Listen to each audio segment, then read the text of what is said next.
Queridos e amados irmãos, a paz do Senhor. Aqui quem fala é o evangelista Jabes e nós iremos iniciar a nossa aula de teologia e eu quero orar com vocês. Oremos ao Senhor. Senhor Deus, é no nome do teu Filho amado Jesus Cristo que eu vou a ti em oração, te pedindo que o Senhor, meu Pai, abençoe nossas vidas de maneira extraordinária, de maneira poderosa, de maneira sobrenatural. Pai, que o Senhor abra nossas mentes para que possamos aprender da tua palavra, para que possamos compreendê-la, para que possamos guardá-la, para que possamos vivê-la em o nome de Jesus. Pai, queremos te agradecer e te louvar pela vida de cada aluno, Senhor. Seja conosco, em nome de Jesus. Amém. Queridos e amados irmãos, nós vamos aprender hoje sobre a primeira carta que o apóstolo Pedro escreveu para os crentes que estavam dispersos, e ele vai escrever essa carta mediante o sofrimento que eles estavam vivendo, as dificuldades, as perseguições, e ele vai dar um ânimo a essa igreja. E essa carta é composta por 5 capítulos. O autor é o próprio apóstolo Pedro, juntamente com Silas, Silvano, que é demonstrado nessa carta no capítulo de número 5 e no versículo de número 12. A data nos meados do ano 60, cerca de 60 a 63 depois de Cristo.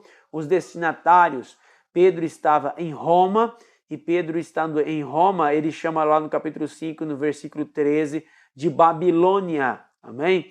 E ele envia essa carta para os cristãos dispersos, amém? O tema desta carta é sofrimento por amor a Cristo. E se nós fôssemos dar um símbolo a esta carta, nós haríamos de lançar fardos dos ombros, tá?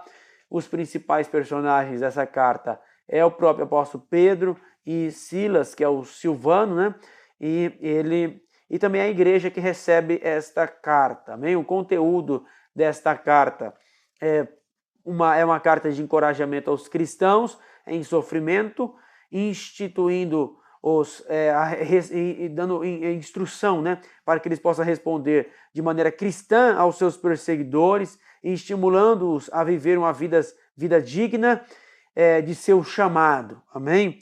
E ele vai escrever esta carta. O contexto histórico dessa carta, o pano de fundo dela, essa carta foi escrita quando Pedro e os outros irmãos tinham sido torturados e martirizados por causa da sua fé. Os crentes enfrentavam oposição, tanto das autoridades judaicas como dos governadores civis. E mediante essa circunstância, Pedro vai escrever essa carta com o propósito de demonstrar como viver bem em um mundo feito aos pedaços e sem esperança. Amém? Então, destacando para vocês o objetivo dessa carta aqui, em primeiro lugar, exortar em uma situação difícil. Em segundo lugar, confirmar a graça na qual estavam. Em terceiro lugar, é fortalecê-los na fé. Amém? A introdução e o conteúdo também nós podemos dividir aí em 3 partes, que é a posição dos crentes como povo de Deus. Em segunda parte, é a incumbência dos crentes como povo de Deus. E a terceira parte é a comunhão que tem os crentes como povo de Deus. Um pensamento fundamental dessa carta são pelo menos 3. Ele fala acerca do sofrimento pelo Senhor. Ele fala da missão, que a missão de Pedro era anunciar as virtudes daquele que o chamou, e a missão de todo cristão, que era para anunciar as virtudes, as boas novas daquele que o chamou. Está lá no capítulo 1, capítulo 2, versículo 9 da primeira carta. E em terceiro lugar, fala sobre esperança. Amém? O versículo 1, capítulo 1, versículo 3 vai dizer: nos gerou de novo para uma viva esperança. Nós fomos regenerados, nós nascemos de novo. Aí nós temos essa esperança, amém?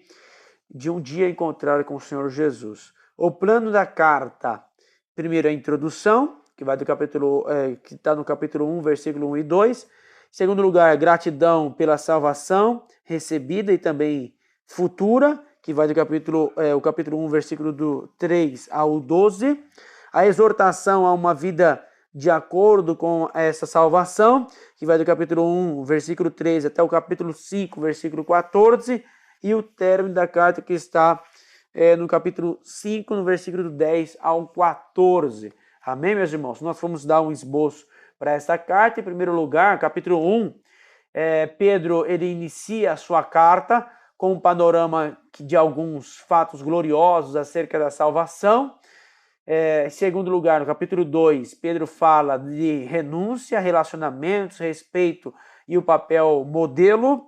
Capítulo 3, Pedro fala da conduta apropriada para os crentes, considerando que Cristo fez por nós, capítulo 3. Capítulo 4, Pedro escreve sobre o sofrimento.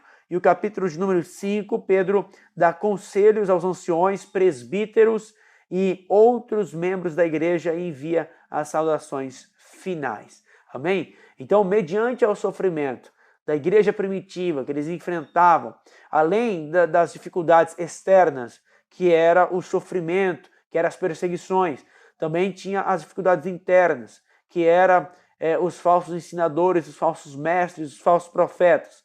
Mas mesmo assim, a igreja seguiu avante, o Senhor abençoou de maneira extraordinária. E Pedro está aqui dando força à igreja, esforçando a igreja, motivando a igreja através dessa primeira carta. Amém, meus irmãos? Deus abençoe vocês de maneira extraordinária, de maneira poderosa. Continue lendo, estudando, para que o seu conhecimento possa fixar e o nome do Senhor seja glorificado através da sua vida. Deus abençoe você em nome de Jesus.